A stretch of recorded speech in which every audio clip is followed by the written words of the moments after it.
na ang programang Patok! May oportunidad sa bawat katok. At kami pa rin ang inyong katok ngayong hapon. Ako si ka-partner Wella. Yes, ako pa rin si ka-partner Cherry at live na live pa rin ho tayo by sa Channel 40 nationwide at sa Patok sa DZAR. Siyempre sa Facebook at YouTube, kaya comment na and magpag-greet na kayo. Yes. Dahil medyo masarap ang ating pag-uusapan ngayon. Sobrang sarap nito, ka-partner. Ang sabi, started small, now serving all. Yes. Sino ba sila, ka-partner Cherry? Yes, umpisahan na natin from farm to foodie fame. Isang power couple ang ating mga kasama ngayon mula sa simpleng seafood farm sa Pampanga, now known as the home of the first only crab sa Cavite. Get ready to meet the dynamic duo behind Maravilla Seafoods, where Cajun flavors meet Filipino cravings. Kilala sa kanilang seafood boodle fight na may hindi ordinaryong sauce. Gawa mismo sa kanilang chef na full of passion and grit. Let's welcome the brains and hearts behind this 7-year success story, ka-partner Argeline Maravilla Catalan and Chef Titus John Catalan. Welcome po sa Patok sa DZAR. Meron po silang pagkakataon pang bumati at magpasalamat. Sino mo pwede niyong i-shout out?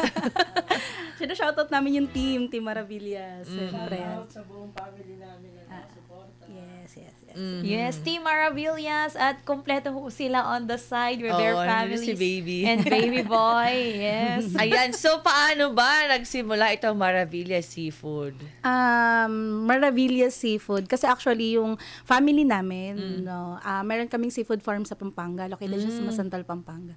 So before, nung wala pa kami naiisip na mag-restaurant, lahat ma'am ng mga seafood, binabagsak namin sa market. So nasa fish port, kumbaga, doon namin siya nilalagay. Hanggang nakaisip ang family namin na why not ibenta natin kasi which is Kapampangan nga naman kami. So magagaling magluto ang mga Kapampangan. Diba? So, Manyaman! Yeah. Oo, so yun na, nag-come up na kami sa, itry namin na lutuin na lang, hindi na namin siya ibagsak sa fish port. Ayan. Tapos syempre, mga recipe naman siya ng family namin. And at the same time, yung husband ko, si Chef Catalan. Ayun. Anong year kayo nag-start? 2018. So, June 8, before pandemic pa yan, ma'am. So, June 2, 2018. So, 7 years na siya, kaka-celebrate lang namin. Before kayong nag-start, para pinag-aralan nyo ba? Pinaghandaan ng mahaba? Or parang go na? Ganon. Hindi masyado, ma'am, na pinaghandaan eh. Kasi parang nakakita lang kami, ma'am, ng pwesto. Tapos nakaisip na agad yung family namin na why not i-take natin yung recipe ng mother ng family na ilabas natin siya sa restaurant. Hanggang doon na nag-come up na Unli Crab na kami. So actually, yun doon talaga kami nagkaroon ng mga customer. Yung Unli Crab. Kasi more on, di ba yung ibang mga lang yung Unli nila. So try natin, i-Unli natin yung yung alimango. Kasi yun ang gusto ng mga Pinoy. Yes, Unli. yes. Pati sa Unli, rice, yeah. unli din. Malakas kumain. Si Chef naman, doon sa mga gusto mag-start ng food business, syempre, chef ka na di ba? Malaking edge yun. Paano naman yung mga hindi masyadong marunong magluto? Ang payo ko lang sa mga hindi marunong magluto pero gusto mag-start ng negosyo. Bago nyo pasukin yung negosyo, isa puso nyo muna siya. Tsaka dapat talaga yung passion nyo at tsaka dedication nyo dun sa gagawin nyo. Mahal nyo talaga dapat yung ginagawa nyo. Para yung pagtuto kasi sa pagluluto, matututunan mo na siya din mismo actual sa ginagawa mo. Bago mo simulan yung food industry na pagnenegosyo, try to come up na magpa-food tasting ka muna sa family, sa friends, bago mo siya pasukin. Para alam mo din yung adjustment na gagawin mo. Yun ang gusto naming trabaho, food taster. Actually, makikita na marami na kasing yung pagluluto. Marami mo na siyang, pwede ka nang sumarap sa pagluluto. Gamit lang yung mga nakikita natin sa Social media, YouTube. Actually, ngayon may chat GPT Meta AI. Pero yung consistency, doon talaga kami, tingin namin yun talaga yung secret namin. Oo, kasi kung ano yung natikman nila nung una, napakasarap. Dapat kahit pabalik-balik sila. Yun pa rin po dapat. Standard talaga si chef. Yan siya magaling. So, talaga, consistent siya sa lahat ng mga product na nilalabas namin. talagang hinihimay-himay niya. Hindi pwedeng nakita mo lang sa social media, magluluto ka na, hindi. Kailangan kapag aralan mo rin. Hindi naman kailangan magaling ka eh. Di ba, chef? Hindi kailangan So, kailangan pa nagnenegosyo, hindi tamad mag-aral. Yes po, kailangan. Tsaka hindi po takot na magkaroon ng problema. Oo. Hindi po takot sa tumal, hindi takot sa complain. Kailangan po ganun po katapang. Gusto ko yun. Matapang. Hindi takot magkamali. Yes po. Hindi lang naman perfect. So, ano-ano mga ino-offer ninyo? Ang bestseller namin, ma'am, mga seafood boodle fight. Bali sa table namin siya sineset up. Boodle fight style siya, ma'am. Ang namin, ma'am, ginagamit namin dyan, mud crab. So, meron kaming crab, shrimp, scallop, sausage, mussels. Halo-halo na yan. May rice na rin na siya kasama. So, ang package namin talaga as group, pwede rin kaming mga single order. Meron kaming mga good Pwede for namang one. solo, pero Yes. parang group yung kapasidad ko. Oo. Tsaka seafood kasi, ma'am, talagang masarap na yung seafoods na yan eh. So, sa sauce ka na lang. Sa sauce ka na lang babawi para sa kanila. Yun nga, di ba yung Cajun sauce yun parang doon kay sumikat? Oo, Yes po. Ano ba yun? May secret bang ano doon? Ano lang ma'am, Di ang pwedeng bali ang sikreto lang nun is yung pagmamahal mo dun sa niluluto mo. Ayun. Tsaka hindi mo pwedeng madaliin sa pagluluto. Kasi kapag gumagawa si chef, napapansin ko lang naman kasi hindi naman ako nagluluto. So napapansin ko si chef, hindi siya minabadali yung paggawa ng sauce. Talagang siya, hindi siya yung mabilis, kailangan ilabas mo na agad, hindi. Kahit na medyo 15 to 20 minutes yung waiting time ng customer, talagang sulit sila. And willing to wait sila. Yes, oo. O, di ba? Craving satisfied. Ako kasi, honestly, hindi ako makarelate kasi allergy ako sa seafoods. okay. Pinagkaitan ako ng lumigaya sa seafood. Pero yung mga Pero sa itsura pa lang, alam ko masarap, di ba? Yes. Ka-partner Cherry. Oo, nung nag-uumpisa pa lamang ho itong inyong negosyo, kung magbabalik tanaw ho kayo, ano ho yung pinaka naalala nyo hong matamis na feedback na natanggap nyo ho sa inyong pinakaunang customer, and yung feedback naman na medyo negative pero nakatulong naman ho sa pagpapalago ng inyong negosyo? Ako sa positive feedback, si wife na sa negative feedback. Positive feedback po yung ayun nga na nasasarapan sila dun sa sauce. Sa servings namin na talagang sulit yung presyo nilang binabayad. Yes. Yun po, yun Feedback na daw ho tayo. sa negative feedback. Naligon na siya eh. Sa negative feedback, ma'am, hindi namin yan maiiwasan. So, lahat naman halos siguro ng mga negosyo Pero meron nasasaktan yan. din kayo? Oo, masakit. Oo. Pero actually, ma'am, hindi kami kasi talaga hindi kami tumitingin sa negative lang as negative feedback. Marami kaming karanasan. Actually, familiar yan yung mga customer namin dyan kung nanonood sila. Meron kaming mga customer na may negative feedback. Pero ang binabalik namin sa kanila, yun, try second try. So hanggang naging regular, naging So, free kaibigan yung na namin. second? Oo. Ay, sana all. Hindi ko maalala. Baka naman yung iba sinasadya. Para bigyan ng second na free. Hindi ko maalala kung ano yung first na negative feedback namin. Pero ang naaalala ko lang is meron kaming negative feedback. Tapos pinadala namin siya ng panibagong order. Pero hindi, parang sinabi niya sa amin na wag niyo na kaming padalan. Pero nag-insist kami as delivery fee, free delivery fee, ganyan. Try niyo ma'am second kasi hindi namin alam kung saan saan tayo nagka-problem. Hindi ko na rin ma-recall eh. Pero ang naaalala ko lang, naging regular na namin sila. Ayun. Yes. Na-convert sa suki. Hanggang ngayon, yun pa rin ang pinatatak namin ma'am sa team namin. Kung sakaling meron kaming negative feedback, hindi namin siya pwedeng iwan lang na negative.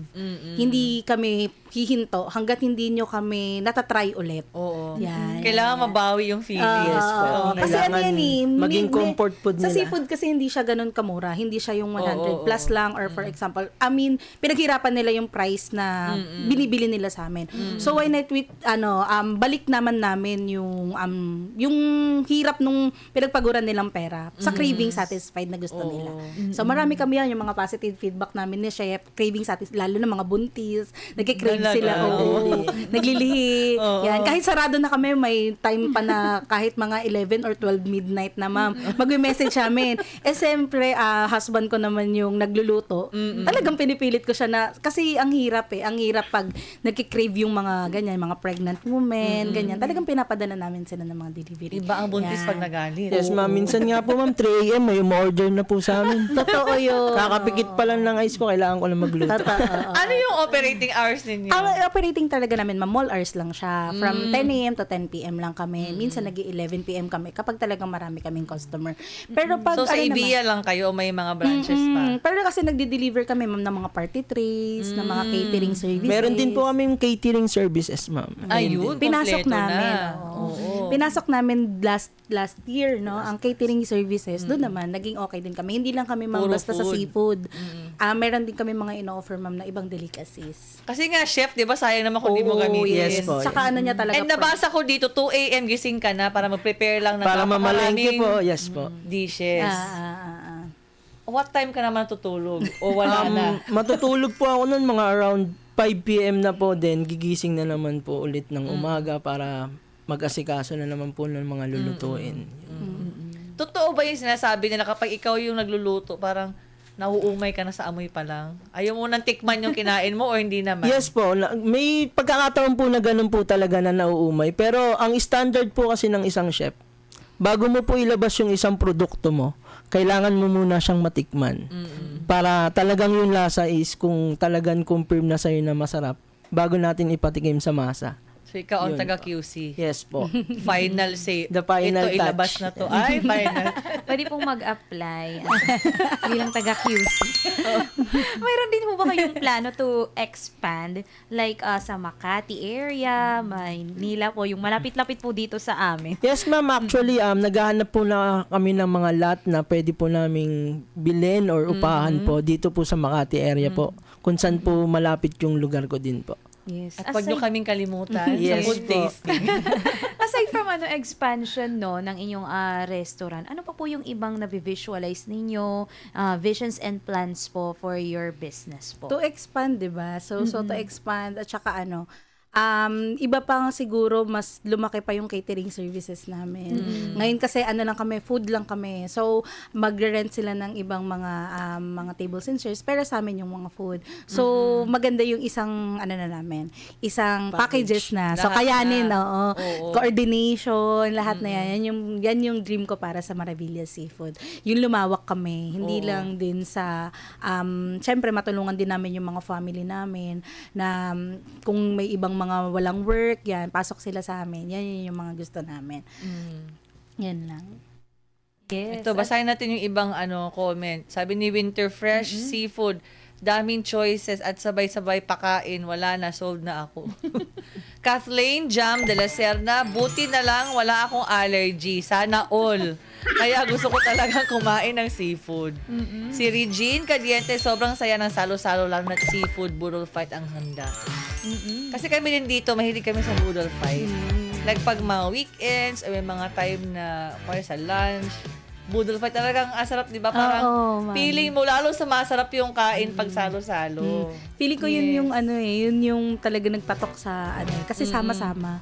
Hindi siya hiwa-hiwalay na kumakain. So kapag budel fight, Tsaka talagang hindi samahan kakain kayo. sa spoon and fork, talagang kamayan, overload. Ayun. Trademark ng Filipino, Oo. no?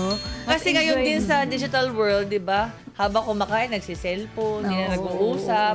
Yung mga ganyan, hindi ka makaka-cellphone, nakakamay ka di ba? Magandang bonding experience. Oo. Gaano karami yung na-accommodate ninyo sa isang araw? Like, kung Okay. sabay-sabay yung grupo.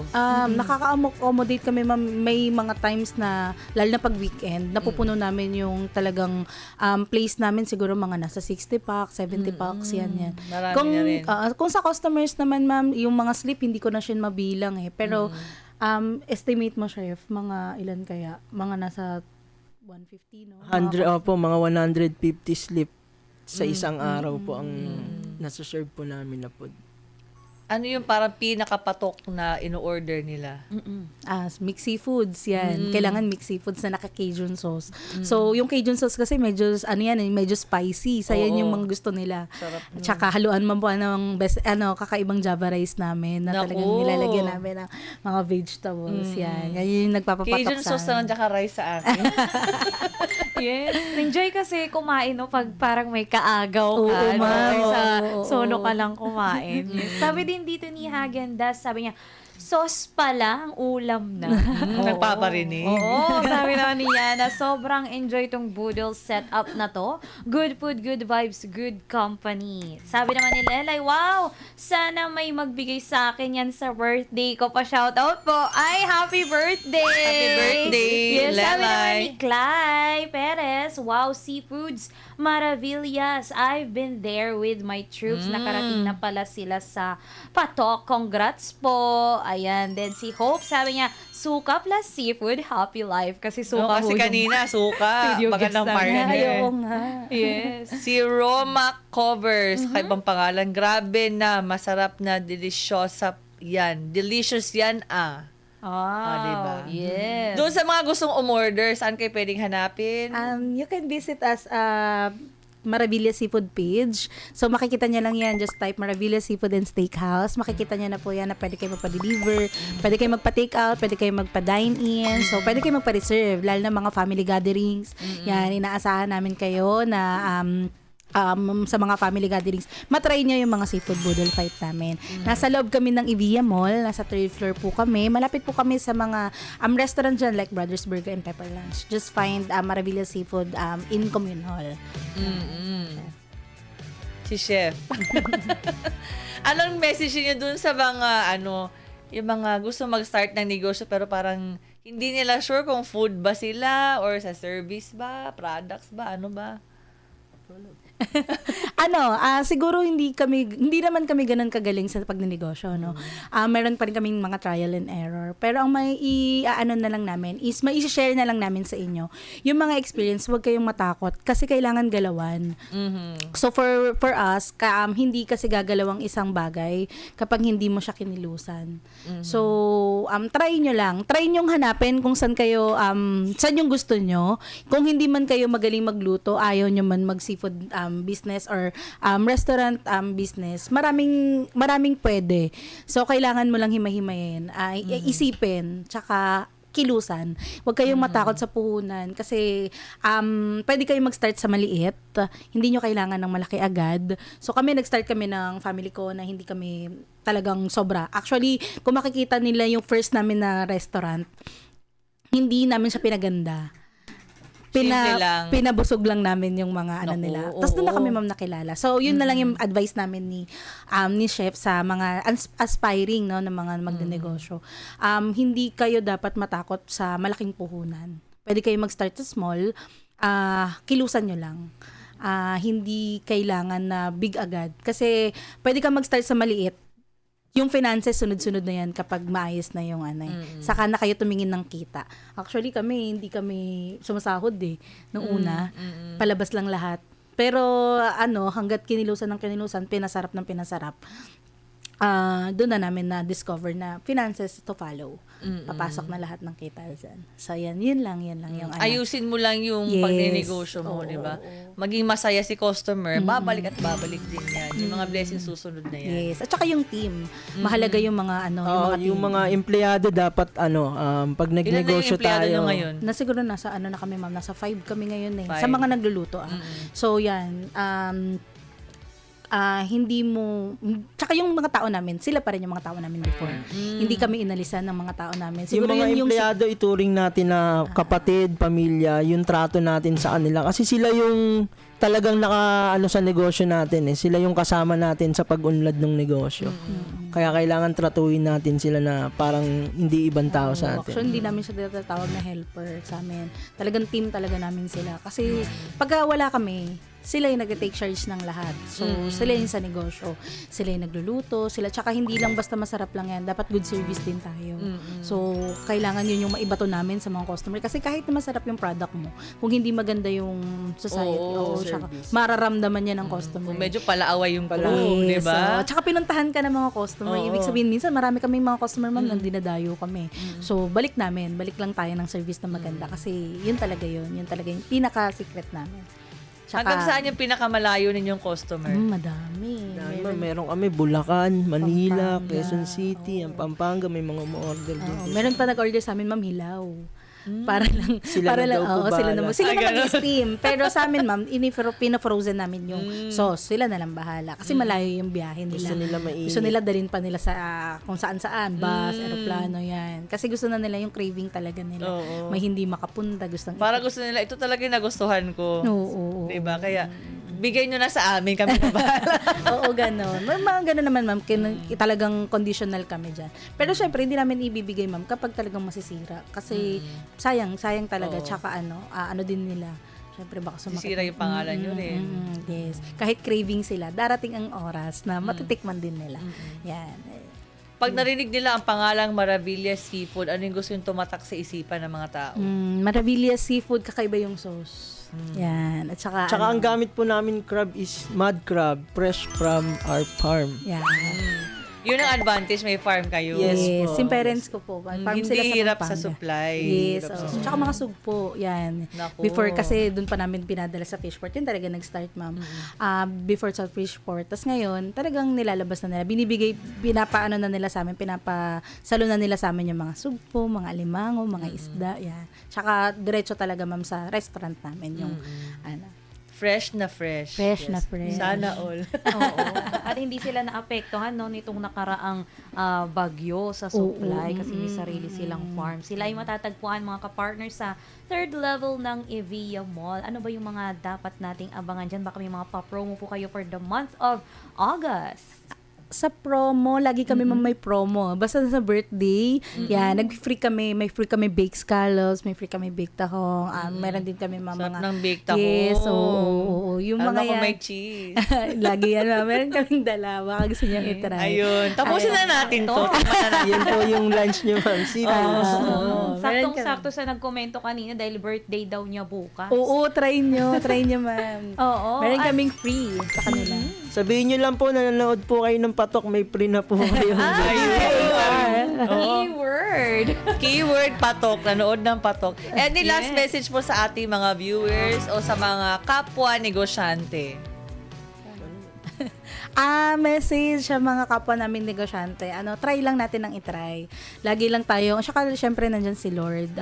Laging God will provide. Wala ka mang sales ngayon, medyo bukas baka meron na. Oo. Yan yung mga message namin sa mga kapwa din namin kasi hindi talaga madali ang negosyo. Sa lahat ng mga gustong pasukin ng negosyo, dapat handa ka. Dapat handa ang loob mo sa tumal. Yan nga yung lagi sinasabi sa akin ng husband. Huwag ka matakot sa tumal. Kilusan lang natin lagi. Yan. At saka yung mga family namin, syempre hindi pwedeng wala sila diyan. Laging thankful kami sa family namin, dalawa, napaka-supportive. At saka sa mga yan, huwag kayong matakot kung hindi kayo suportahan.